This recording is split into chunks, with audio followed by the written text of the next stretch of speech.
Angkutan antar kabupaten dan provinsi di Terminal L300 Kota Lusmawe hanya melayani penumpang yang mentaati protokol kesehatan COVID-19.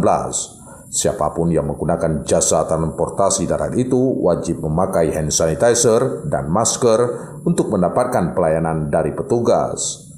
Kepala Dinas Perhubungan Kota Lusmawe, Mulyanto menegaskan, perilaku taat prokes di terminal wajib diberlakukan untuk memutus mata rantai penyebaran corona. Terlebih, ada beragam penumpang yang melintas antar kabupaten maupun provinsi.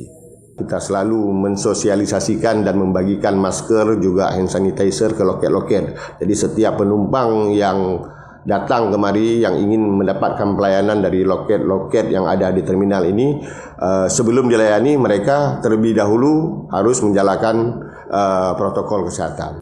Ia berharap masyarakat untuk memberikan perhatian serius terkait wabah COVID-19 dengan menjaga protokol kesehatan sesuai anjuran yang ditetapkan oleh pemerintah.